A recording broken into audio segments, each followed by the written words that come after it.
Amém.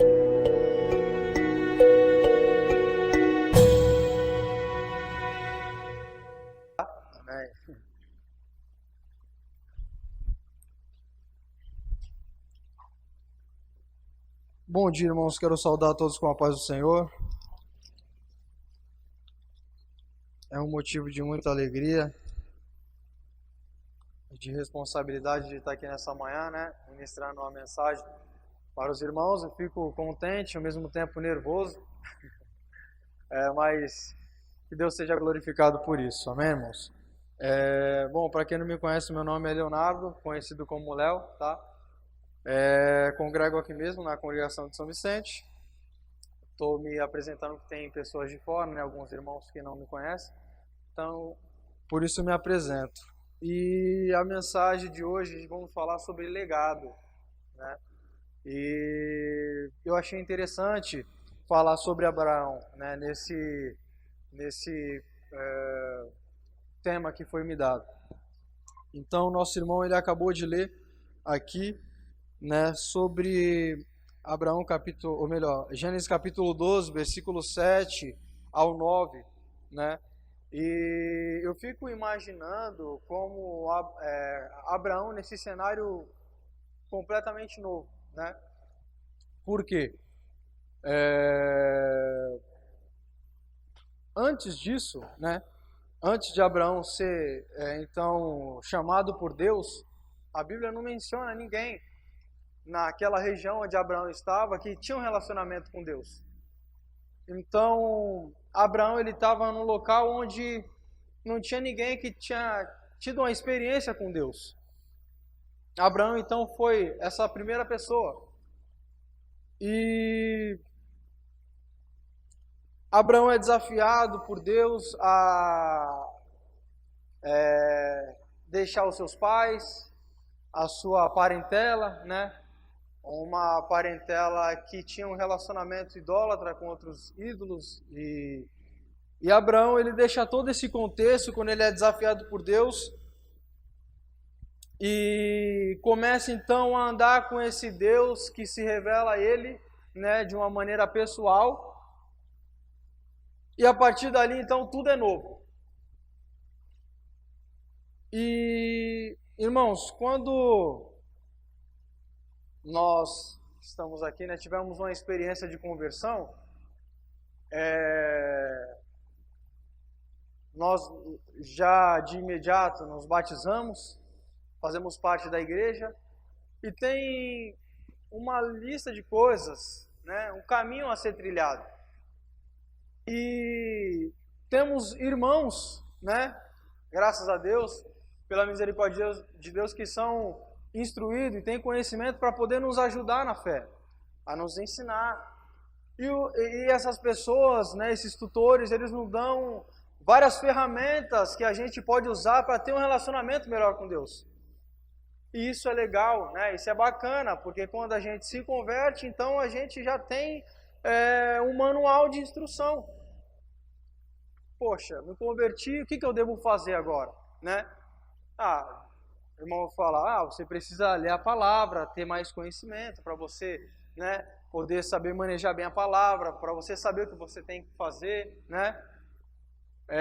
Você precisa orar, agradecer a Deus pelo dia, por tudo que Ele tem feito por você, e várias outras coisas. Então, nós já temos pessoas que nos ajudam, e isso torna um pouco mais fácil. Agora você imagina para Abraão, que estava num local onde ninguém tinha tido relacionamento com Deus, onde ninguém tinha tido uma experiência com Deus, onde ninguém queria saber de Deus. Ele então é desafiado por Deus a deixar sua parentela e seguir esse Deus. Ele não tinha nenhum tutor, não tinha ninguém que o ensinasse ou falasse, Abraão, você tem que orar um pouquinho mais, Você tem que fazer isso, fazer aquilo, Não tinha tutor, Abraão. Então você imagina como foi desafiador para Abraão a ter esse primeiro contato com Deus, esse desafio, foi um grande desafio, A você saber o que Deus queria que ele fizesse, quando a gente começa um relacionamento com a jovem, é difícil, né? A gente conhecer o que essa jovem gosta, a gente tem que procurar andar e conversar para poder saber o que essa jovem gosta, né, ou não gosta, para a gente poder tentar surpreender e agradar essa jovem. Imagina Abraão com Deus nessa situação, né? Então, foi tudo novo a partir dali. E talvez por isso Abraão seja conhecido como o pai da fé, né?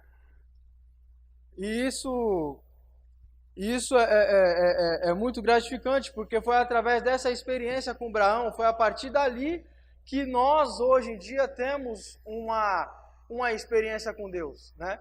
A partir dali de Abraão, onde que nós vemos o exemplo dele, as atitudes que Abraão tomou.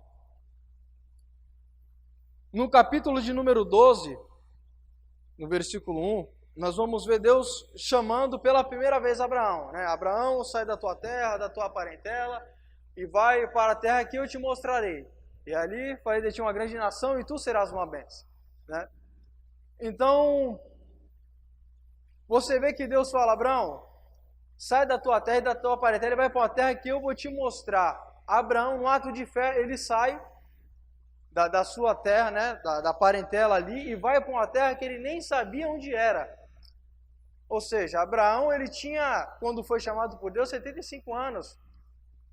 Então, ele já tinha posse, tinha sua esposa Sara, né?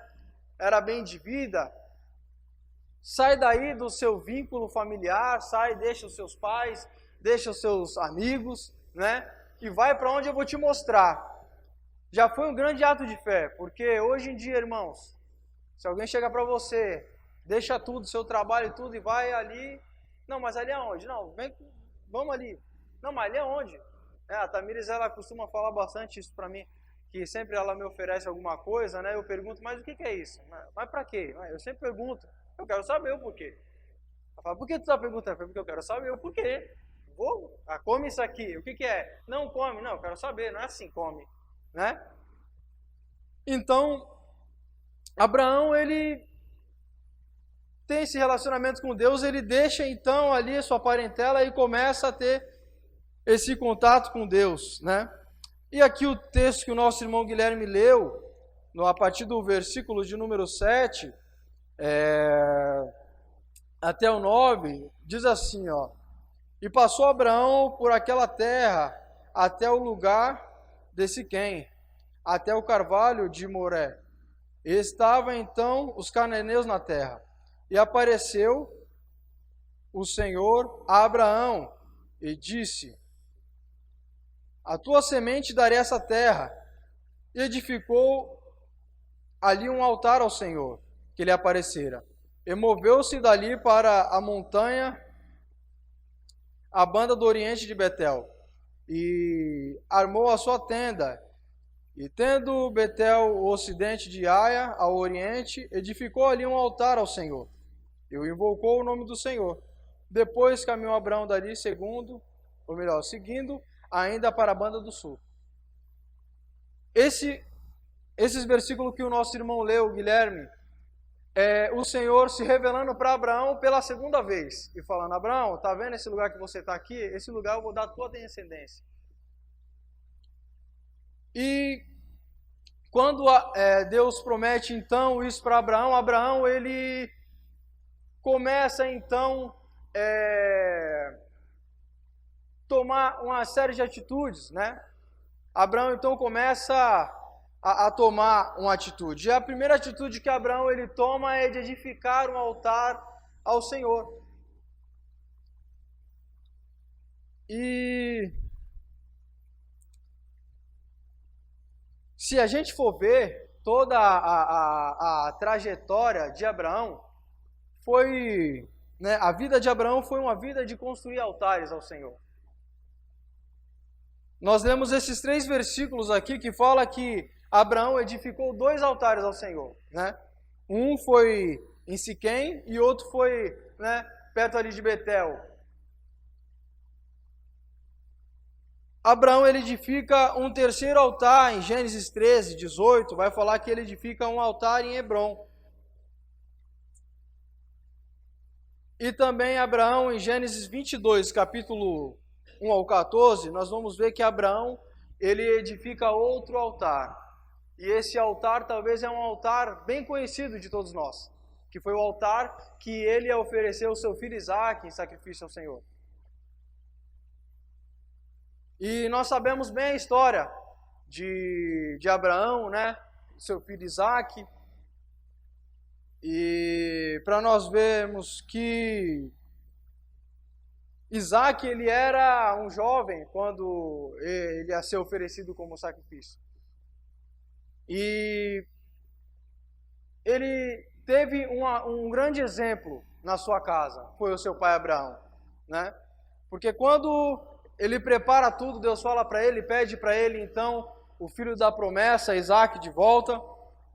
Abraão, ele pega ali tudo que tinha que ser pego para poder oferecer sacrifício, né? Isaque, caminhando com ele, percebe que tem tudo, mas cadê o cordeiro para sacrifício? E Abraão fala, Deus vai, né, prover. E quando chega ali, então, no monte de Moriá, Abraão, então, pega ali a corda e vai amarrar Isaque. Para você ver como Isaque, ele teve um grande exemplo e ele já tinha um compromisso com Deus, porque, irmãos, venhamos e convenhamos, né? Se você está vendo seu pai indo com você para um lugar, oferecer sacrifício, não tem um cordeiro, seu pai pegar a corda e vai te amarrar, quem é o cordeiro, irmãos? É você, né? Isaque era um jovem, Isaque ele podia fugir. Ô pai, tá doido? Vou sair correndo daqui, o senhor tá meio doido, né? Eu vou correr, eu vou deixar o meu pai me matar? Não vou. Mas Isaque, ele sabia que seu pai, ele não era doido. Isaque sabia que seu pai era um homem de Deus. Isaque sabia que seu pai era um homem compromissado com Deus. E se Abraão estava fazendo alguma coisa, Isaque sabia que era da vontade de Deus. Então Isaque, ele não questiona, né? E a gente sabe o que aconteceu. Contei essa história só para a gente ver que Isaque, ele era um homem que tinha temor de Deus. E nós vamos ver, né? Mais para frente, depois dessa mensagem. Então nós vamos ver que Abraão, na sua vida inteira, ele edificou altares, né? Aonde quer que Abraão ia, ele edificava um altar. Era uma das primeiras coisas que ele fazia. Se mudou, opa, vou edificar um altar aqui, porque aqui eu vou adorar a Deus. E isso é uma grande lição para mim e para você. Porque Abraão, ele não olhava para a circunstância, o que estava acontecendo no momento. Ele não olhava, mas aqui não é o prédio, poxa, eu vou adorar a Deus aqui. Abraão, ele não olhava para isso. Abraão, ele queria ter um relacionamento com Deus.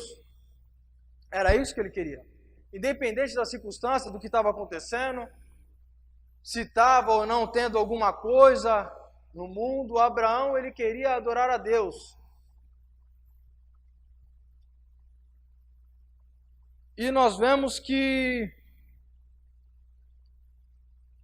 em nenhum momento Deus pediu isso para Abraão. Quando Deus chama Abraão, quando Deus se apresenta para ele novamente pela segunda vez, Deus não fala, Abraão, onde quer que você for, você faça um altar para poder me adorar. Porque eu quero ser adorado, Abraão. Deus não falou isso para ele. Deus não cobrou Abraão disso. Então nós vemos que isso partiu do próprio Abraão. Isso veio do coração de Abraão. Ele então edificar altar para poder adorar a Deus, independente de onde ele esteja, ou circunstâncias, o que estava acontecendo. Abraão, ele não. Eu primeiro vou fazer um altar para poder adorar o meu Deus. Não foi uma cobrança, partiu de Abraão. Isso. E isso é um grande exemplo para mim e para você. Porque, irmãos, não é porque nós nos reunimos aqui que nós só somos igreja aqui, né? Não é por causa da circunstância que está acontecendo nesse ano. Que ano que foi, né? Que ano? Posso falar que talvez quase nem existiu esse ano, né? Parece que vai ser riscado da história. 2020, não tem. 2019, 2021, pula. 2020. Foi um ano difícil para muitas pessoas. Muitas pessoas morreram, né? Tem famílias que perderam um ente querido.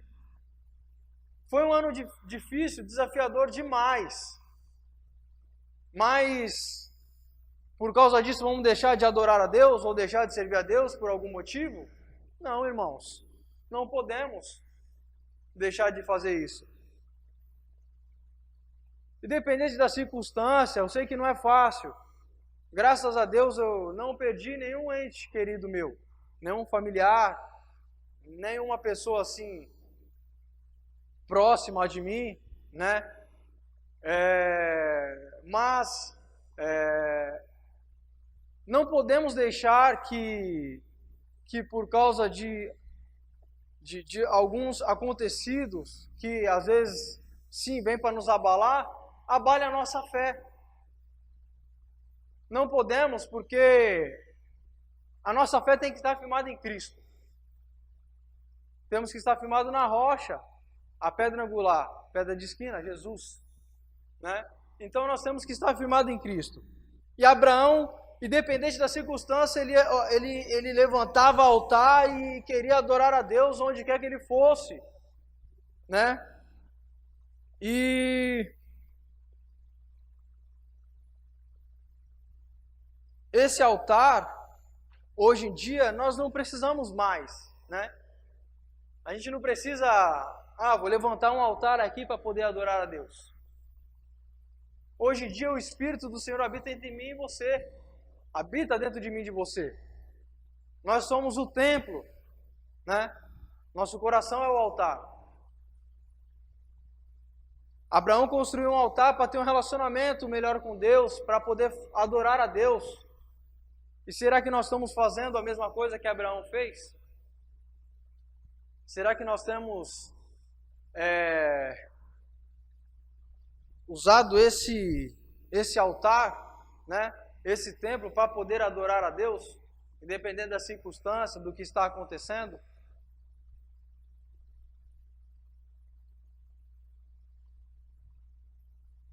Não precisamos mais levantar altar, mas nós somos o templo do Espírito. O Espírito habita dentro de mim e de você. Irmãos, o interessante é que quando Abraão ele construiu altar, ele não construía só para ele. O altar ficava lá. Pessoas que passavam onde Abraão construiu esse altar, via o altar e via que ali era um lugar de adoração a Deus. Via que ali era um lugar que alguém levantou para poder adorar a Deus naquele lugar. Era onde alguém teve uma experiência com Deus ali. E isso nos mostra, irmãos, que pessoas nos olham, nos observam, nos vê. Nós somos o altar. E se a gente for ver, eu estudando o livro de Coríntios, que livro incrível esse livro. Que chicotada que eu tomei ali. Que tanto ensinamento, que tanta coisa, nossa, maravilhosa, que tanto ensinamento que a gente tem para os dias de hoje. Estudando o livro de Coríntios. E eu estudando o livro de Coríntios, capítulo de número 9, eu percebi que a nossa vida espiritual, o nosso relacionamento com Deus não diz respeito somente a mim. O seu relacionamento com Deus, a sua vida espiritual, não diz respeito somente a você. O apóstolo Paulo, ele fala lá em 1 Coríntios 9, que quando ele pregasse, né, para as pessoas, ele se cobrava para que ele não viesse ser achado em falta. Ele entendia que o relacionamento dele com Deus influenciava na vida dos irmãos. O apóstolo Paulo está falando sobre o irmão mais fraco, no capítulo de número 9. E ele entendia que a sua vida espiritual, ela tinha um impacto na vida do seu irmão. Ele fala, se o seu irmão se escandaliza porque você come carne, não come na frente dele, né? Por amor ao seu irmão. Ou seja, a sua vida espiritual não diz respeito somente a você. O que você faz pode talvez atrapalhar, mas a salvação ela vem pela fé, a fé é dom de Deus e tal. Não, sim, fato, a Bíblia fala isso. Mas você quer uma forma de evangelismo melhor do que a minha vida e a sua? Não tem, irmãos, não tem. Não tem. Porque a nossa vida, né, é uma das maiores fontes de evangelismo. É a pessoa ver a transformação na minha e na sua vida. Poxa, o que adianta?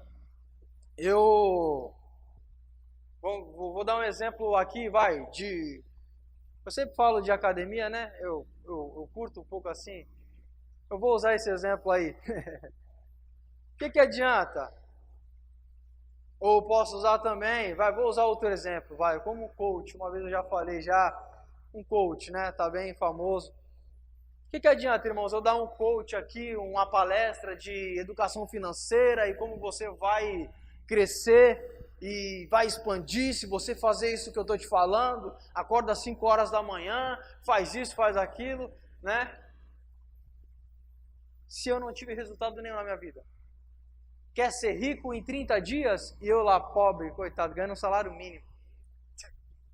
O que adianta? Que credibilidade eu vou ter para alguém? Nenhuma. Poxa, tu não teve resultado na tua vida, você vai fazer na minha? Como assim? Não tem como, né? Pô, eu quero treinar, ficar bodybuild, eu vou pegar um frangozinho? Não, eu vou naquele personal que é, né? Fortão, tá? Porque ele teve resultado na vida dele, ele sabe qual é o caminho. Voltando para a palavra, irmãos. O apóstolo Paulo, ele sabia que a sua vida influenciava. E nós temos que ter essa consciência, que o que a gente faz influencia.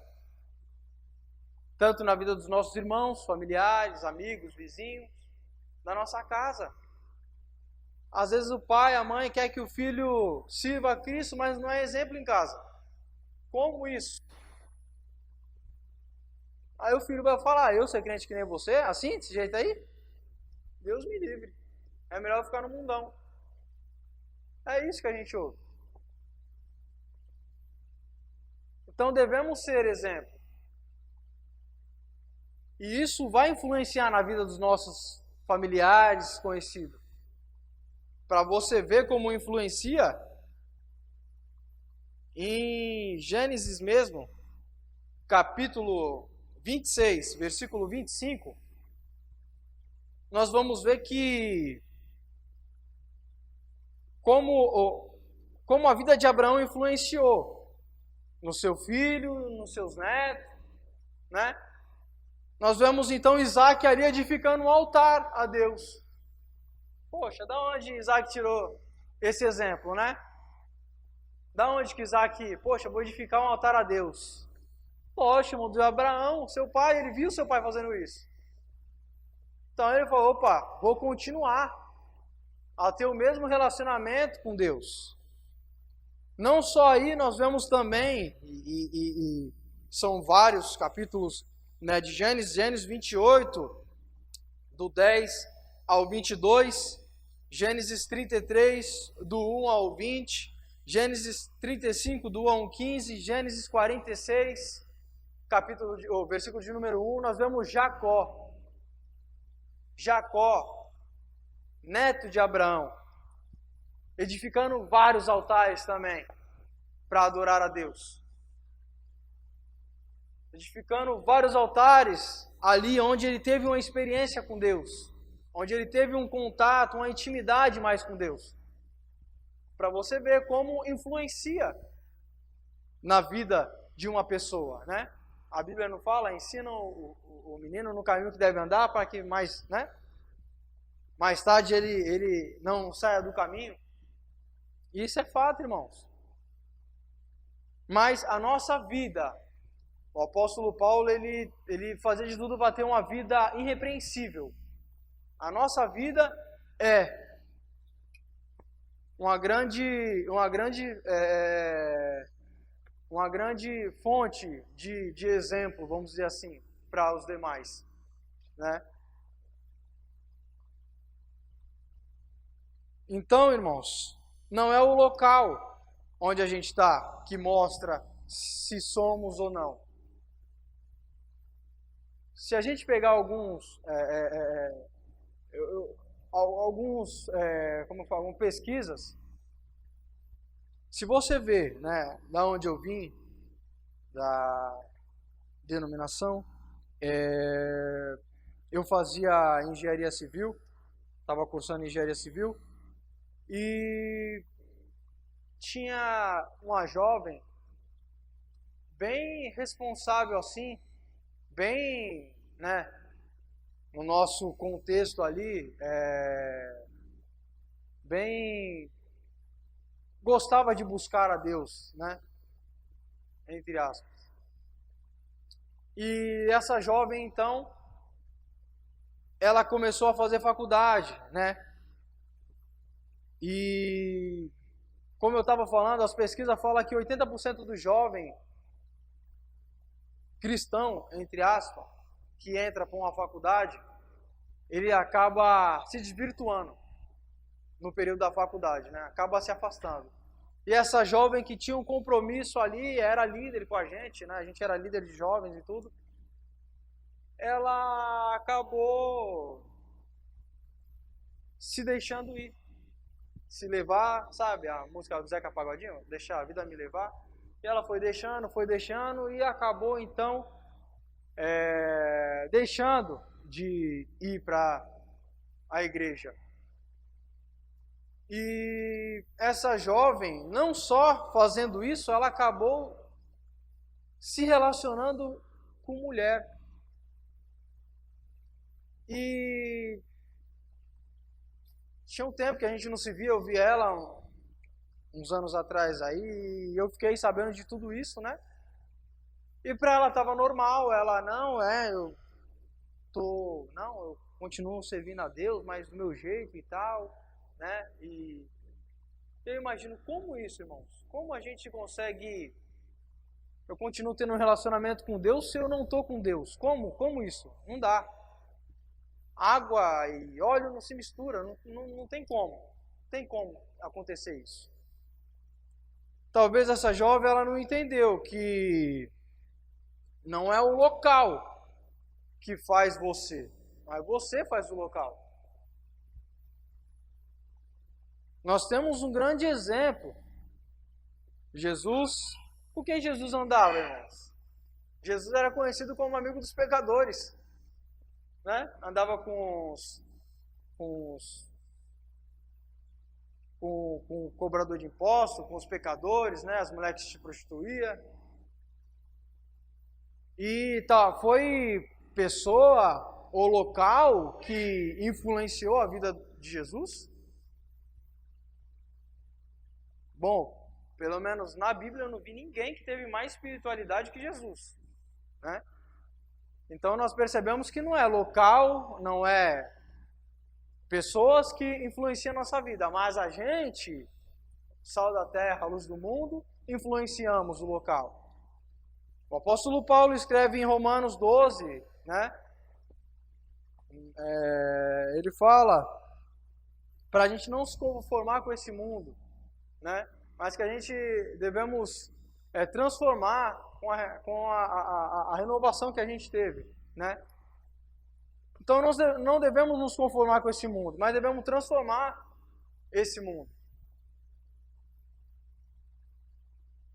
E infelizmente parece que a gente, né, o homem moderno, melhor dizendo, ele começa a setorizar a sua vida, né?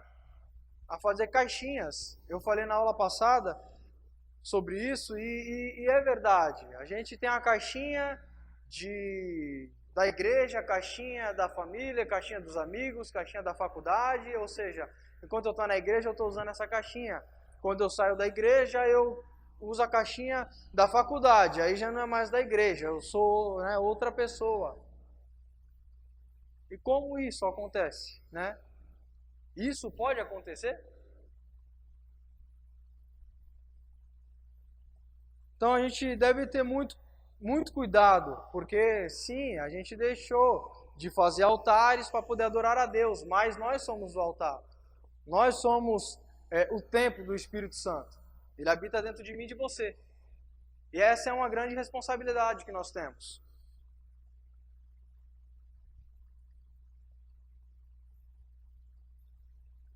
A Bíblia diz isso. Tem uma música, irmãos, e eu vou correr que o tempo, esse relógio aqui, ele não gosta muito de mim.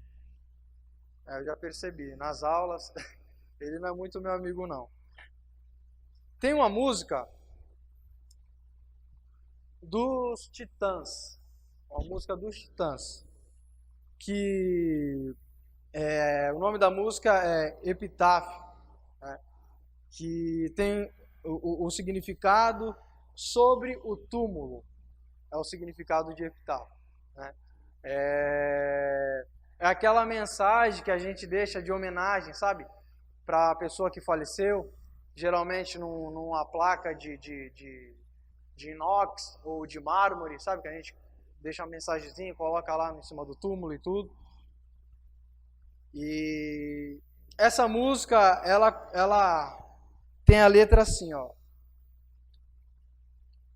Devia ter amado mais, ter chorado mais, ter visto o sol nascer. Devia ter arriscado mais e até errado mais, ter feito o que eu queria fazer. Queria ter aceitado as pessoas como elas são. Cada um sabe a alegria e a dor que traz no coração. Devia ter complicado menos, trabalhado menos, ter visto o sol se pôr. Devia ter me importado menos, com problemas pequenos, ter morrido de amor. Queria ter aceitado a vida como ela é. Cada um cabe a alegria e a tristeza que vier. Então, essa música, ela fala sobre alguém que já estava morto, talvez, estava pensando, né? Dá um exemplo de alguém morto, que talvez ele estaria pensando nesse momento: poxa, como eu poderia ter feito diferente? Como eu poderia ter feito assim? Como eu poderia ter feito assado, mas eu não fiz e não vai ter outra oportunidade. A vida é curta. A vida é essa que eu e você tem. E se a gente não souber aproveitar esse tempo que a gente tem para poder fazer aquilo que realmente tem valor, aquilo que realmente importa, já era, irmãos. Quando passar, passou. Não volta mais atrás. E essa música está querendo dizer isso, de alguém que falou: poxa, eu poderia ter, sabe, aquele probleminha pequeno. Poxa, vizinho do meu cachorro fica latindo lá o dia inteiro, eu briguei, discuti com o meu vizinho. Poderia ter, né, tido mais paciência. Eu poderia ter feito isso, poderia ter trabalhado menos e ter curtido um pouco mais a minha família. Eu poderia ter feito isso, poderia ter feito aquilo. Mas às vezes a gente, com a nossa ganância, né, a gente acaba trocando os valores e deixando realmente aquilo que importa e pegando aquilo que é paliativo, aquilo que é banal, aquilo que vai passar. Então, a gente deve pensar e refletir legal, o que realmente importa para mim e para você. O que tem valor? Dá valor para o que tem valor. Valorize quem te valoriza.